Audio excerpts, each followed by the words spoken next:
จอร์เจียอินเตอร์ฟื้นฟูโรงเรียนที่จังหวัดอยุธยาต้องมาดูภาพด้วยครับ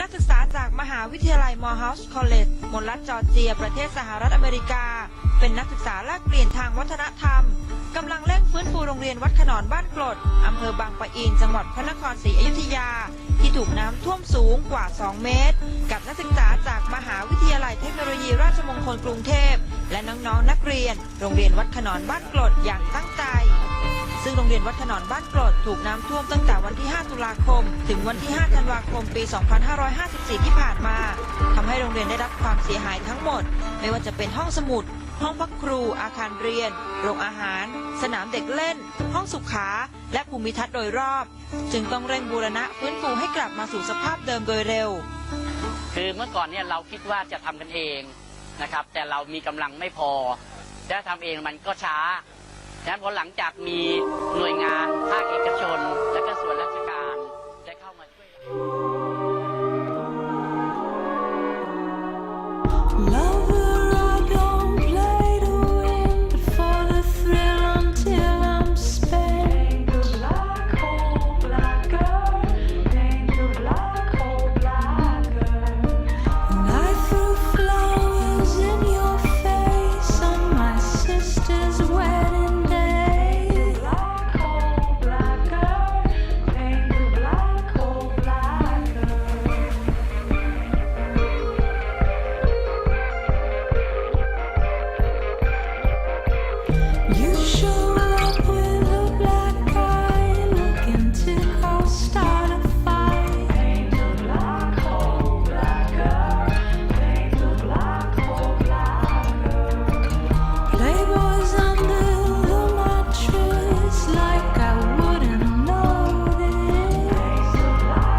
This is one of the oldest temples, one of the most beautiful ruinous cities in the world right here.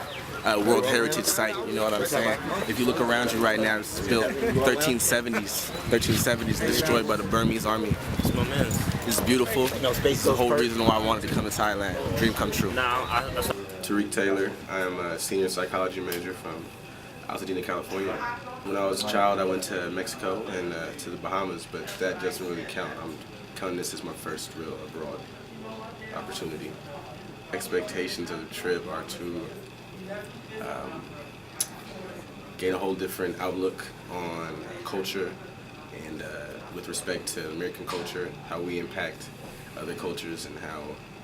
No, what is your real expectations of the trip? Your real expectations of the trip. Your real expectations. Advil PM for this 13-hour flight because I know I'm about to be wired. So I'm about to Advil PM. About to be wired. I've been up all night for this very moment. Are you excited? Oh yeah, I'm excited for this sleep, for this plane ride. About to be an epic plane ride. Epic plane ride. Epic plane. I'm trying to get some food. Wait, hold up. I need some words from Brito. I didn't even bring food. Did you bring food? Thailand, right now, Atlanta airport. Yeah, what's up?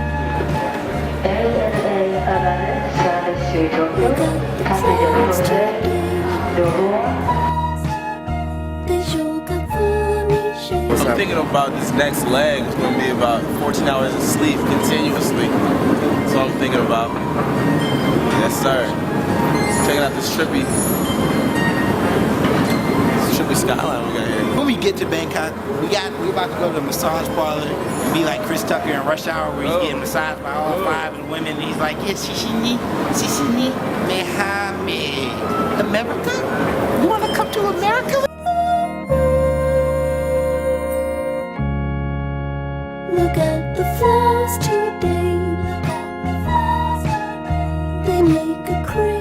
Hey, everybody stand right here and give me a short interview all together. I'm just Bangkok so far. Like, what's up, fellas? Yo, I love it. That's all. It's gotta be the illest city I've been to in the past 2 days. This place is crazy. That's great. For food, insane stories.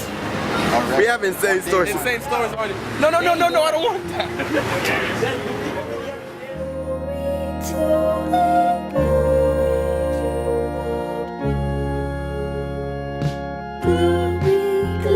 Reflect on, to me, traveling abroad, as you heard me say this morning in the ceremony, just opens your eyes up to what's going on. And certainly, I think it takes you out of yourself. I love my family. They are very, very supportive of me. Everything I did, I already texted my brother, told him I love an elephant, because he was jealous. But I can tell the difference that they've never seen abroad. I think Morehouse does a lot of special things, and we don't really get as much attention for it as we should. I mean, there really is no school like us in the world that is so focused on African American men. Some of the research I've done recently shows that of all the students who study abroad, less than 1% are black men. And so we need to do more of that. We are trying to change that paradigm and get more and more of our young men to study abroad. And it's often very different for them. I have 15 years experience taking young men abroad, and they always come back changed.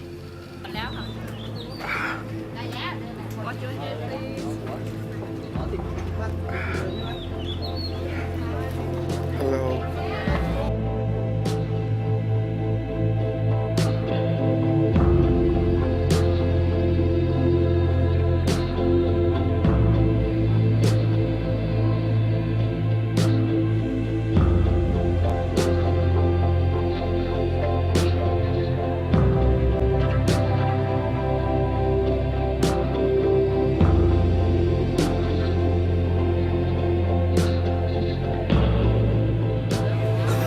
Yeah. Next time, inside the pagoda, was where they expect.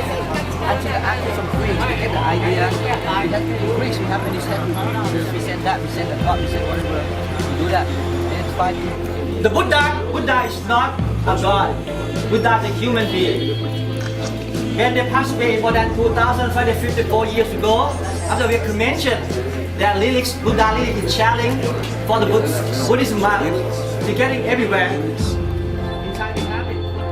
Some of the most interesting people I met in Thailand, Andy, he was the tour guide for the river excursion we had with the Grand Pearl yacht thing, and he also orchestrated the visits to the various temples.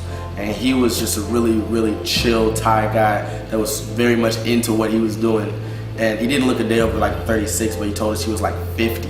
So you could just tell he loved what he was doing. He was passionate about it. And I think I'm hopefully in one of the shots with him talking about the actual Ayutthaya, the ruins. He was just so passionate about what he did, and I won't forget his enthusiasm. Definitely not.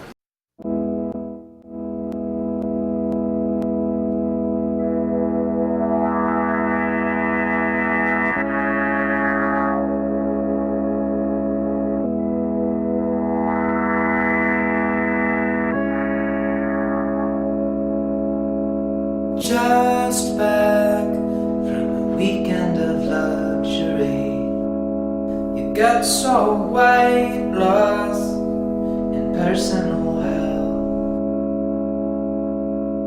Sad eyes, you're looking up to me. I felt like they were just intrigued to see me, my dreadlocks. I'm sure it had something to do with it. But overall, I felt like I was treated well, you know, at various just random people smiling because they looked at me, you know. But then again, I have a positive energy when I was around. I was bouncing. I was in Thailand, so, you know, I was bouncing from left to right. I'm sure that just made people smile and so. But overall, I feel like I was treated well in Thailand. I wasn't bombarded by any kind of racism or anything like that. But I will say that walking around with 20 black males in an Asian country there's going to be a little apprehension anyway, you know. So I did see that, especially in the subways. Just to be in that close quarters with that many young black males, they weren't really, you could tell there was uncomfortability, especially since we were just so vibrant, we were laughing and stuff. People were having their regular days, and then they see these, you know, random black guys that jump on the train yelling, laughing, and having a great time. Some people just didn't take lightly to that, so you know, sorry with me, whatever. I was in Thailand, I was on vacation. So, but overall, I was treated wonderfully in Thailand, wonderfully. I remember very well my first night, my first day in Bangkok. I would describe it as being in shock. I came from Portland, Oregon, which is 300,000 people, very green, moderate, Pacific Northwest climate. I arrived in Bangkok on my own with a backpack. It was 100 degrees, 110% humidity. People approaching me, saying, "Come with me, come with me."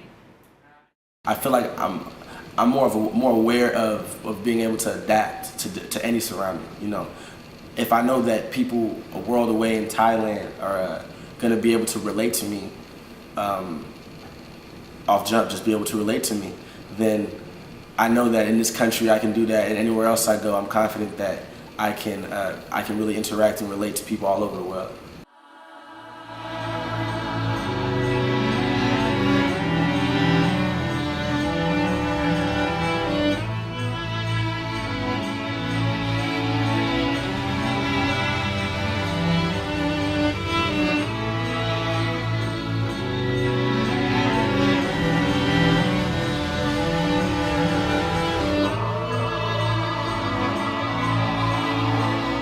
It's always fun to me to see students who've never traveled abroad and to have them come back and talk to me about going to the market and what an experience that was for them. So those kind of high points were interspersed throughout the trip.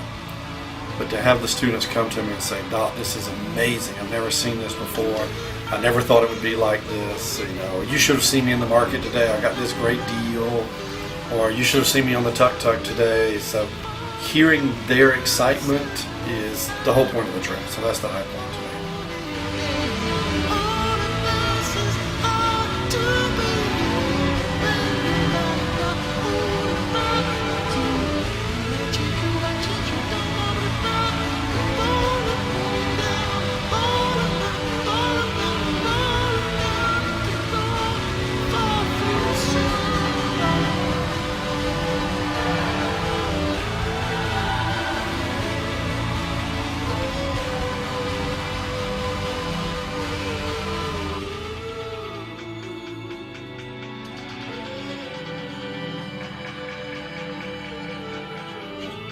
And I think especially for black men, they get such an opportunity to see themselves in another culture. Here in America, they see themselves as black men, and there's a whole set of cultural expectations around that. So now you go to another country, and of course people still know that you're a black man, but their expectation of what it means to be a black man is completely different. And so a lot of times our students realize, for example, that I'm more considered an American than I am a black man. I'm more considered an American than an African American. And so that in itself is a major shift for them.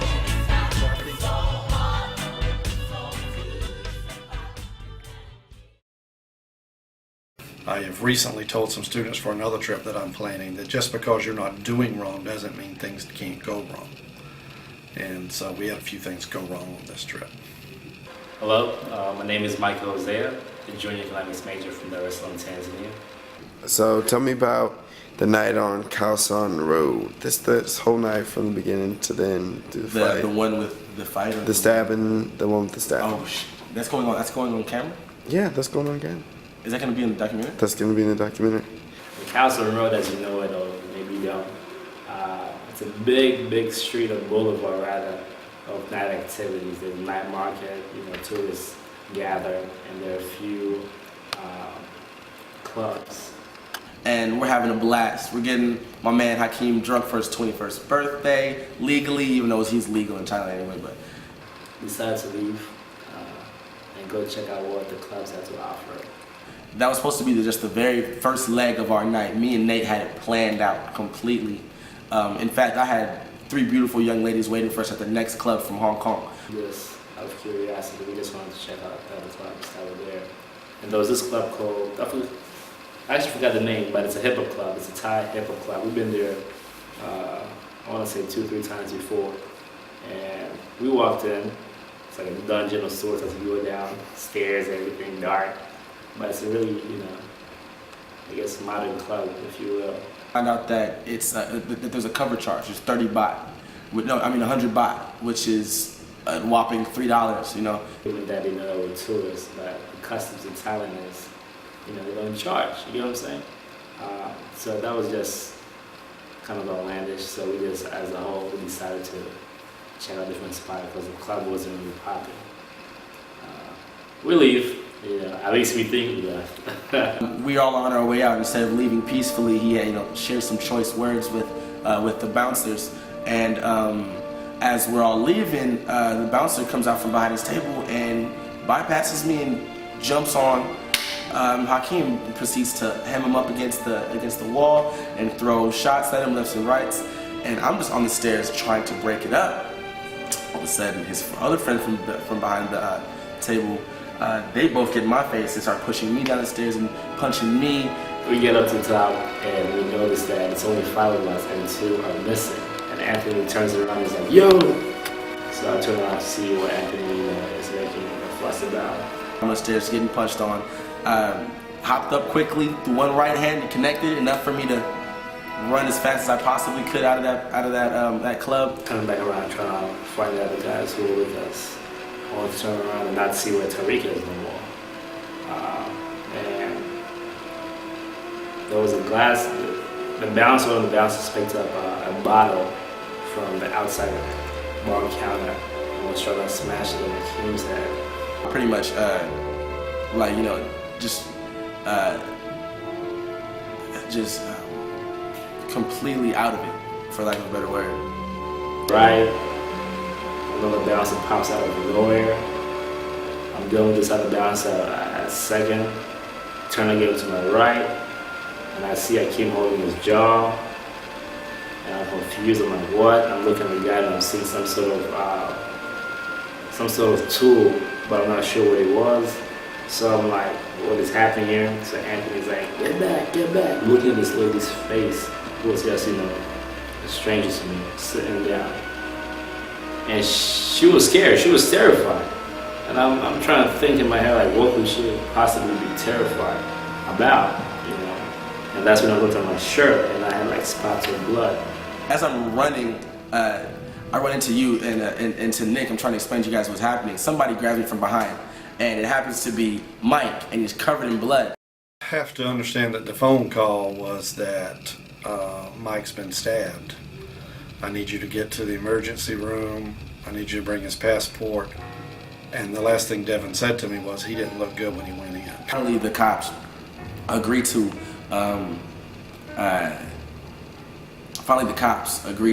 get an ambulance for us, so we're trying to find water this whole time. His eyes go in the back of his head, and we were lucky enough to get him in the ambulance and get him medical attention in enough time for him to be with us today. But it was by far the scariest moment of my life, and I'm glad that I was here to tell the story.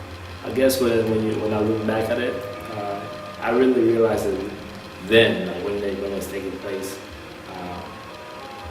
how fragile life is, and how often we just wake up in the morning, whether we're spiritual, whether we're not. We just go about our days, and then daily routine, saying, "Oh, yesterday was a certain way. Today is going to be similar to yesterday." Kind of putting in that extra effort. Now realizing that you can literally leave the house and never have a second trial of things, I just came to the realization that if you really want to do anything, you just got to do it.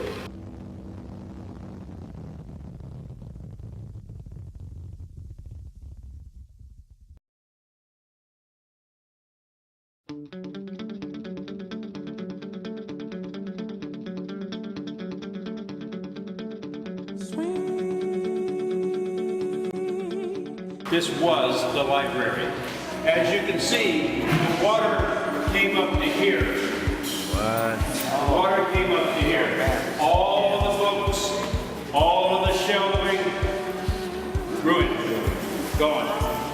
So our big project today is going to be painting inside. They got hit with a flood, you know, right a couple weeks before we came. So we got a chance to repaint their library and various facilities, you know, just improve the integrity of these different structures they had there.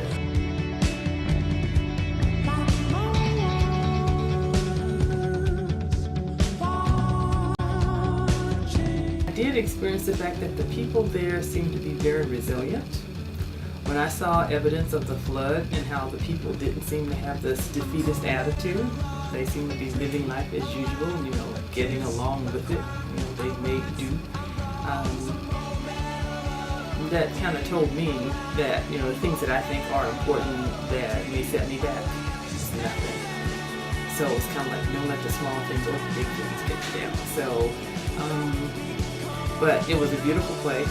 The people themselves were beautiful. I mean, literally, they were pretty people in mind and spirit.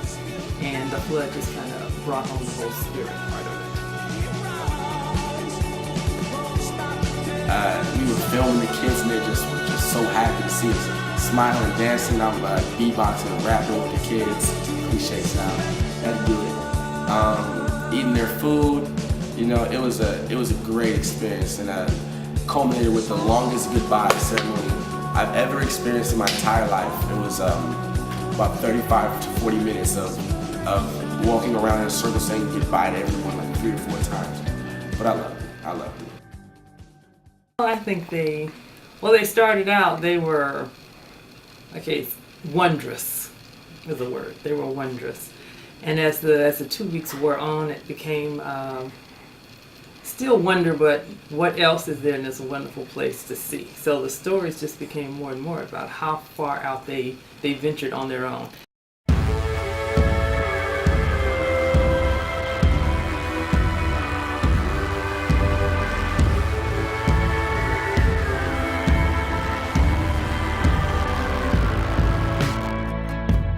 When I saw the tiger pictures, I'm like, y'all playing with live tigers. And they're like, oh no, look how they're raised by the monks.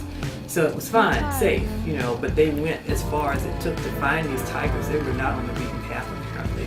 They found them. I always had a knack with the danger,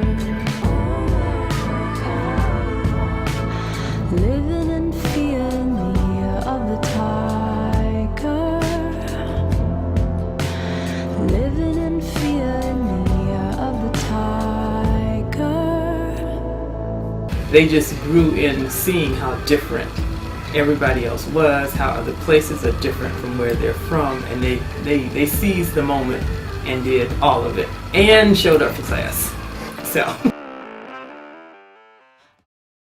every morning when I woke up and I got a chance to get on that balcony and just look at the view, a new city, a new country, just new sights everywhere. Everything was new vantage point. It was wonderful balcony that I was sitting on. It was that was probably the greatest experience, just being able to get a taste of what I would hope my life would be like later.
had never been abroad before that. So the life or the things that I would have wanted to attain, that I could have envisioned myself attaining later in life, they became much closer. They became much more attainable in my mind.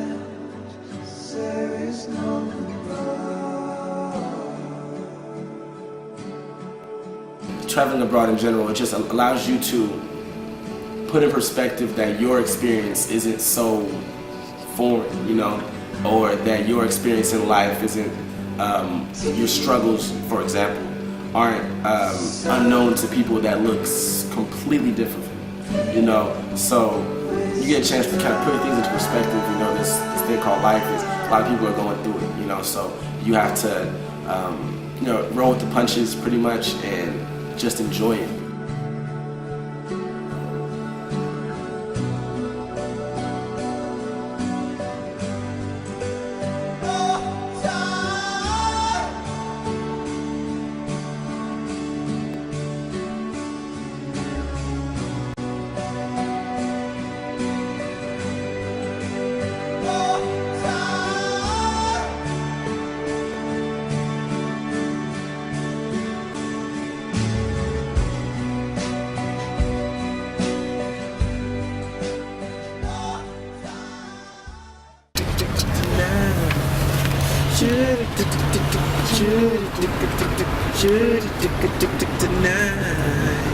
I'll tick a tick tick, you tick a tick tick, we'll tick a tick tick tonight. Should it tick a tick tick, should it tick a tick tick, should it tick a tick tick tonight. Should it tick a tick tick, we should tick a tick tick tick tonight.